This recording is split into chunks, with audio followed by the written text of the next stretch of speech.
All right, what'd you cook up for this next section?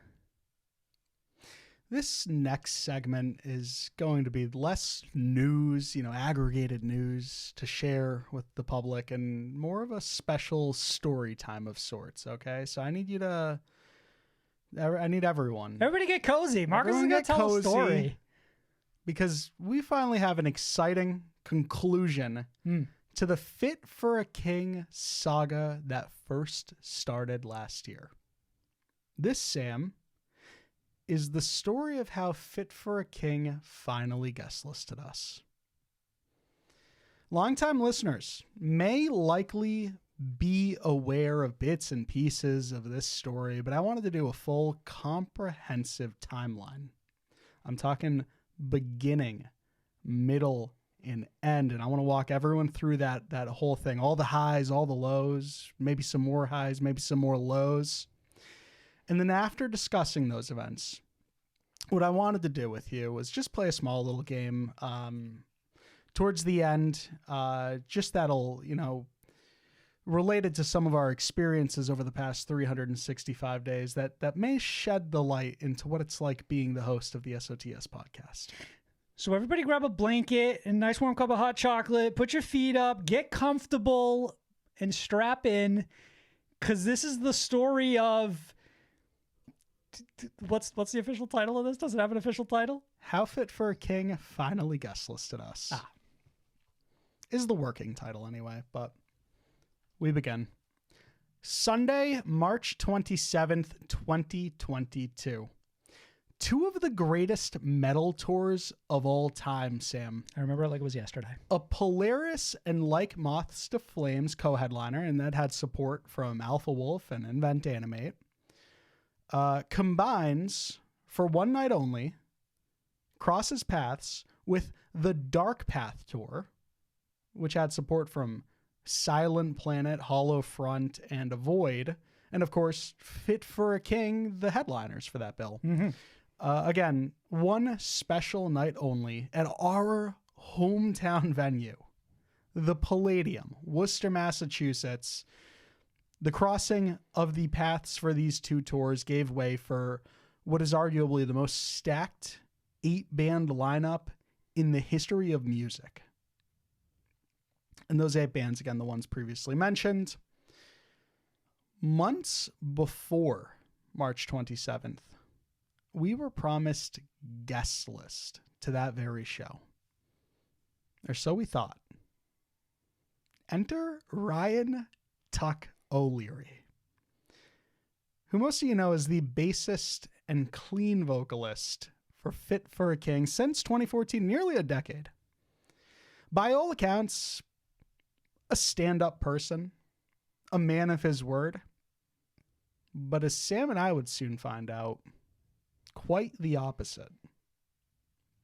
At Tuck's request, Sam, and you remember this, I'm sure, we provided him our legal name, and that was among many other things. I remember credit card numbers, social security numbers being requested as well, and, gladly provided. Hey, we don't know how guest list works. Yeah, we're new to this whole thing, right? I think up until this point, it had maybe been guest listed once. I don't even remember, Off the record.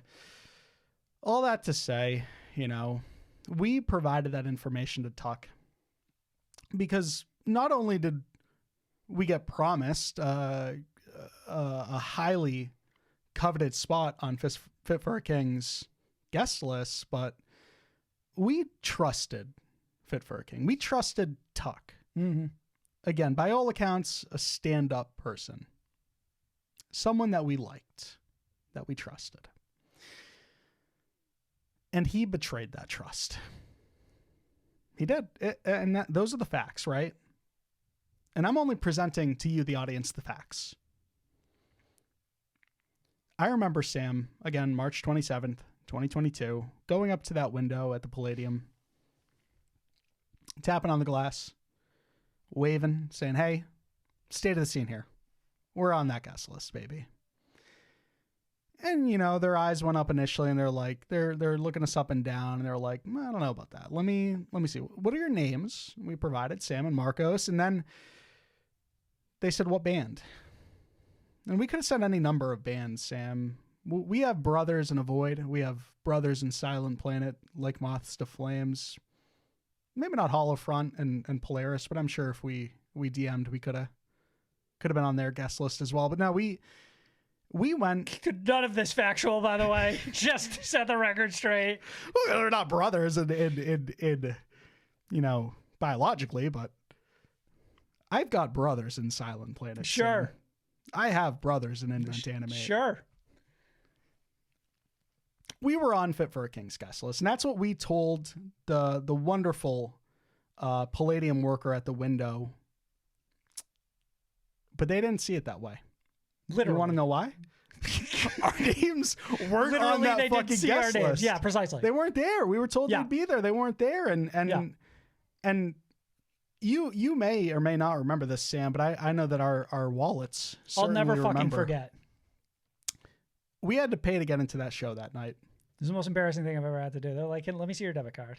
This, after 5 agonizing minutes of back and forth, I didn't mention this, they paged out to like the tour manager. Right. The overall, like the stage manager, tour manager, the owner of the Palladium, the mayor of Massachusetts. Sam, Marcos who? State of the what? No.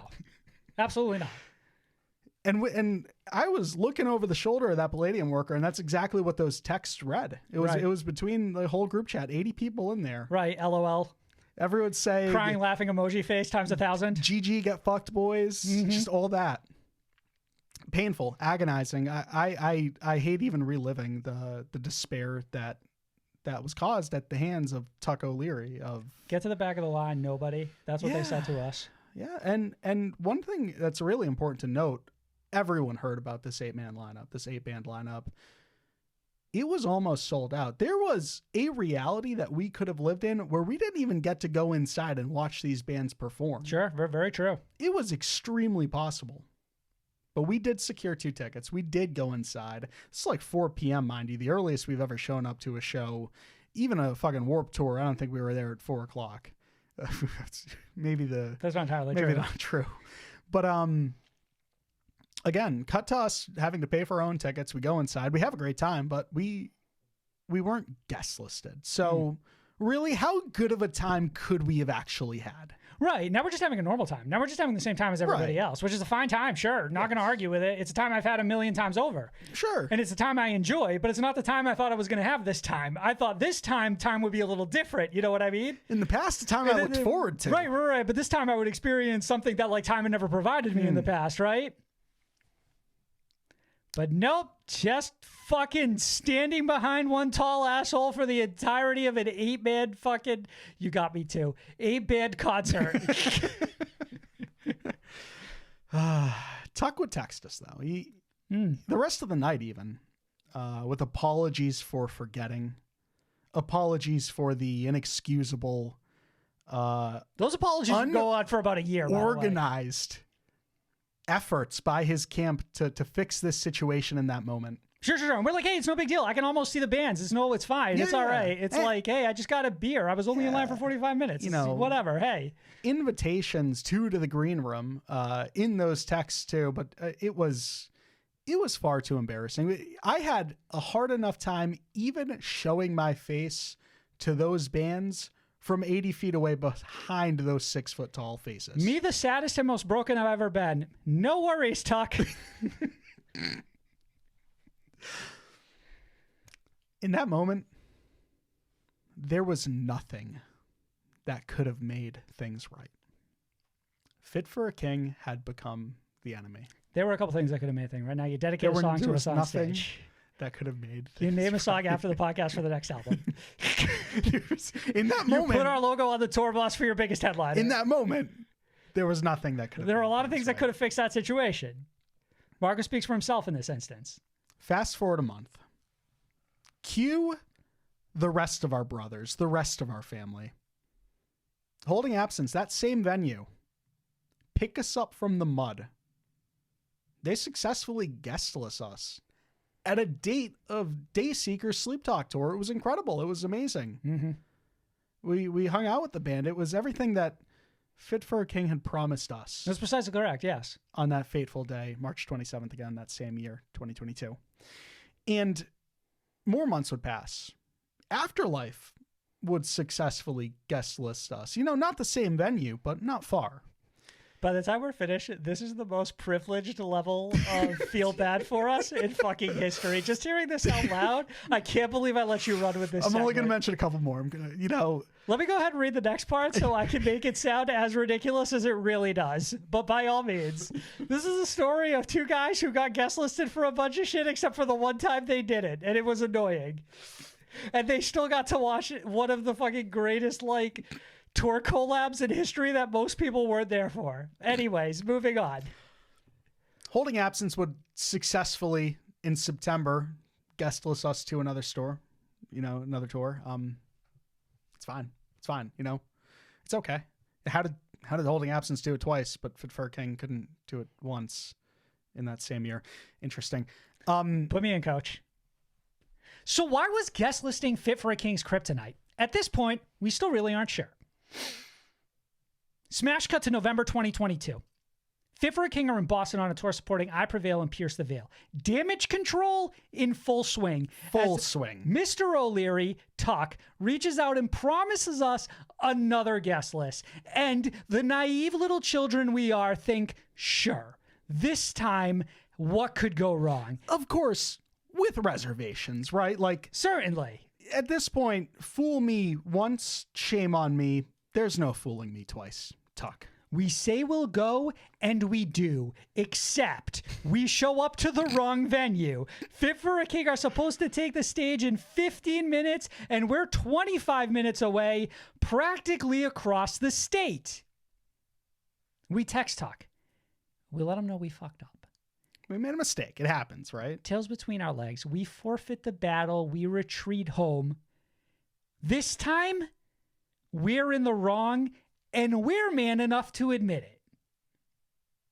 This is where the tides turn. They are. They are beginning to turn. January 2023, only a couple of months ago, right? State of the scene, in full interview swing. We say, hey, you know who we should have on? Fit for a King. It's time. Let's get Fit for a King on the show. So we do this interview.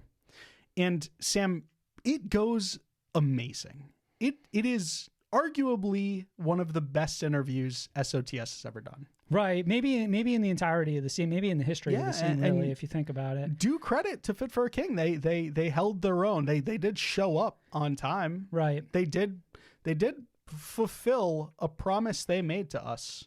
And that was with both Ryan and Tuck. And I want to make it clear that no one else inside of Fit for a King is at fault in this situation. But this aren't they is explicitly about Tuck? No, I don't hold them by association. That's not fair. No, that's not fair. Personally, that's my viewpoint. So anyway, again, things go incredibly well. They go amazing. We actually rediscover our love for each other. We talk about moving in with each other. We talk about Magic the Gathering. We do. Ryan's already suggesting adopting kids and raising them to be little podcast hosts. We're going down to Texas for Christmas. We're going to the Texas Roadhouse for dinner. All that. Most importantly, we talk guest list. Because Fit for a King. Fit for a Kim is it's like the British version of this band. Yeah. Fit for a King are coming back, Sam, to Ground Zero, the Palladium, on Saturday, March 11th, 2023. Almost a year to the day, give or take a couple of weeks, since Fit for a King first betrayed us. Since, to your point, Ryan Tuck O'Leary betrayed us. And to their credit, they're bringing out all of Australia with them. They're pulling out all of the stops. North Lane, Alpha Wolf, again, they really liked hitting that one Palladium gig with them that first time around. And honorary Aussies Kingdom of Giants are on board as well. Mm-hmm. It's by and large the ultimate olive branch that has ever been extended from any band to any podcast. Do you agree? Yes. Okay. A lot of hesitation. I think I agree. We tell Tuck we're right. going to be there. Right. Yeah. Cut to right now. So we attended this show, right? We did. And finally, after a year of hard work on himself, Tuck managed to guest list us on this show, and I want to talk a little bit about the events of that night.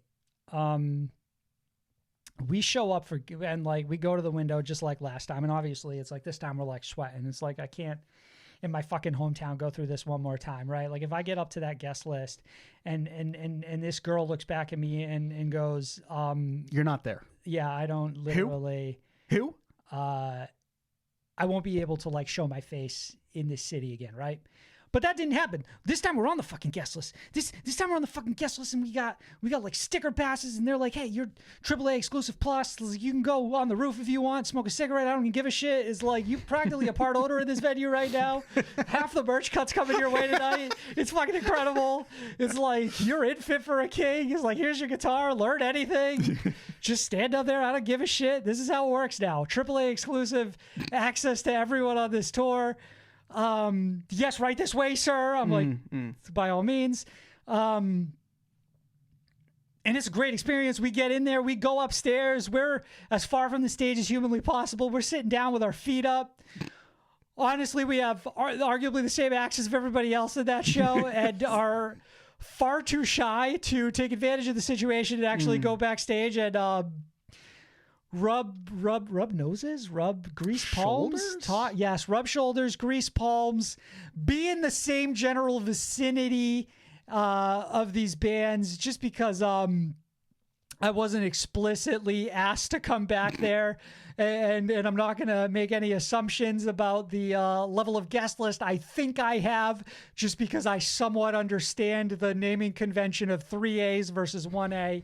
So we sat there, we enjoyed the show, but hey, at some point Tuck's like, hey, you got to come back. You got to at least say hi. You got to come, you can see the boys, right? So we go back there and it's like, there's a lot of fanfare. You're glossing over something where, mentally I was still wounded from that day, March 27th of 2022. Oh, I didn't realize that actually. And,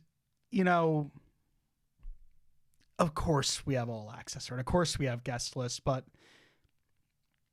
it's not a matter of finally being guest listed and just walking in like we own the place.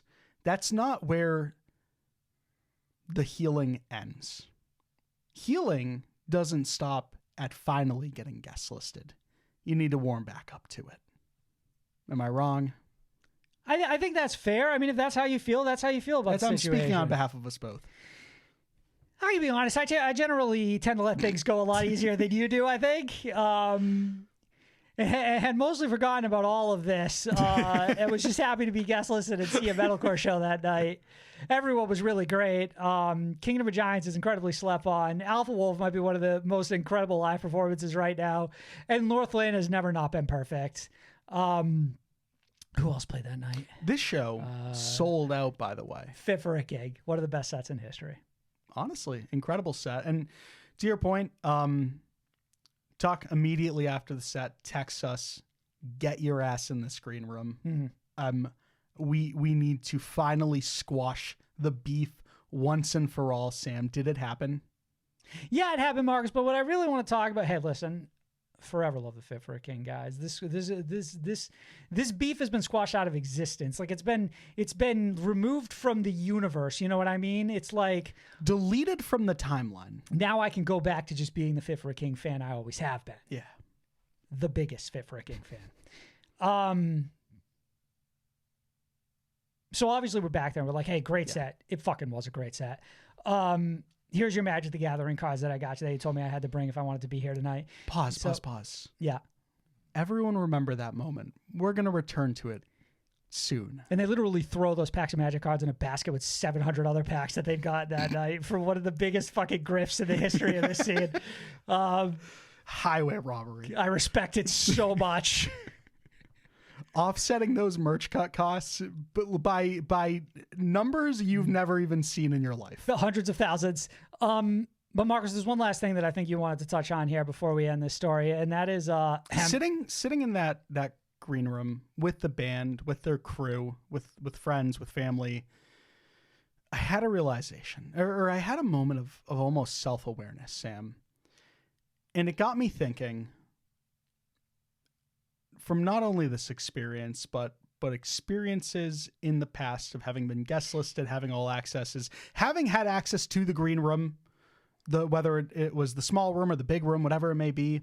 What is the hierarchy of the green room? Or where do podcast hosts fall in the green room food chain?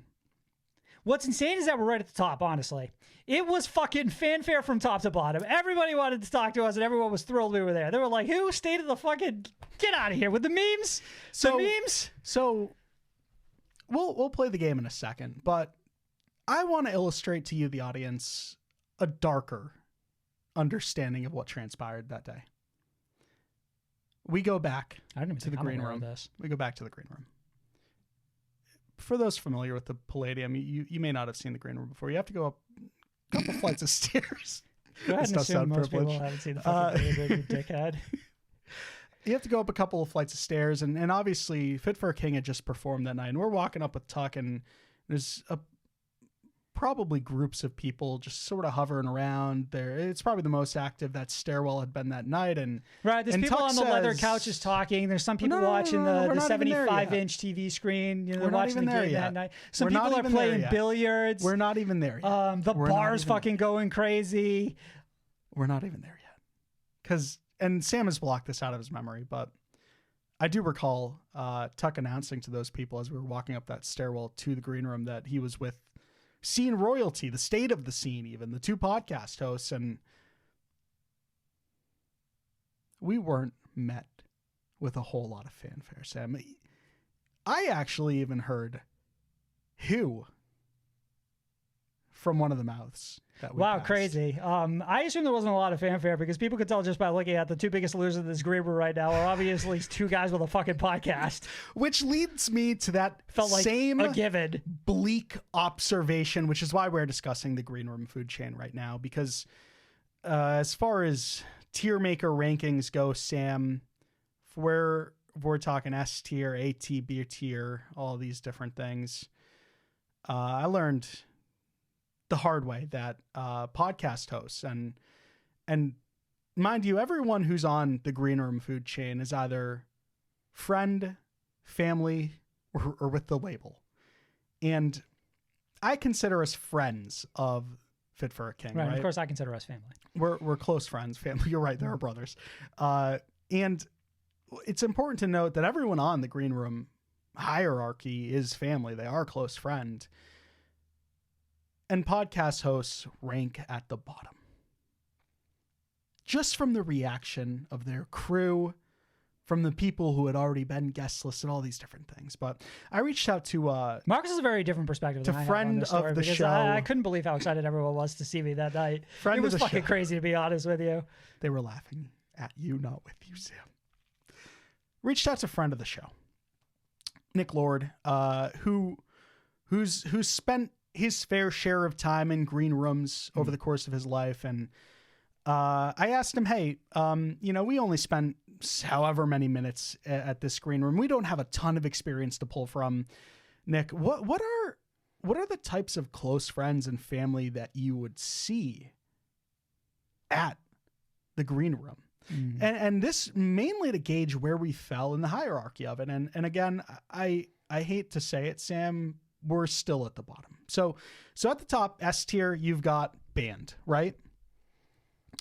I think just under band at A tier, you've got touring members from other bands that happen to pop into that green room because they're bored. That is more royalty walking into that room. That's stacking your royalties. But then you've got a couple of the degenerates, right? You've got couch potato.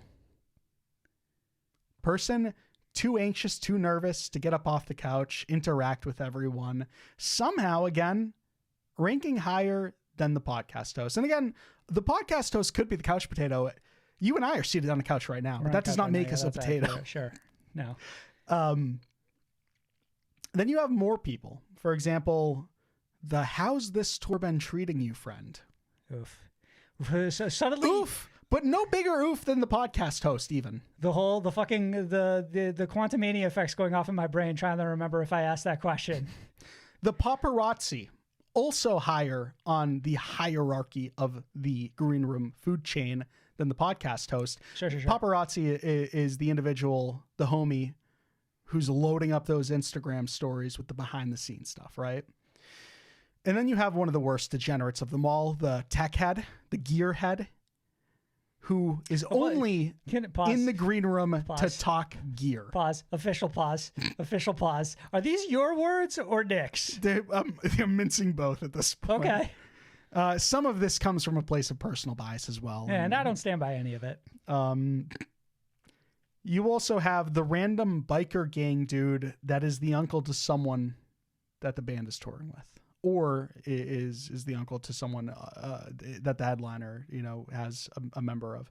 But they rank higher than the podcast host as well. And Sam, all of these people I'm listing off, all higher than the podcast host. And I know the audience at home definitely at this point feeling for you and I, and that's fair. I'll let you have that. Grieve for us, please. What I will tell you is that things changed. The moment Sam pulled out from his hoodie 5 fat stacks of Magic cards, I remember the air leaving the room for a brief second, only to be met with massive applause. Because everything changes, Sam, in the hierarchy of the green room when you are the individual who brings gifts. And suddenly you're not S tier, you're above the band. You're God tier. So just know this. If you ever start a podcast and get a guest listed to a concert 8 years later, make sure you show up with a gift, because that is the proper way to accept and show your appreciation. And that's how we got guest listed to the Fit for a King sellout show at the Worcester Palladium.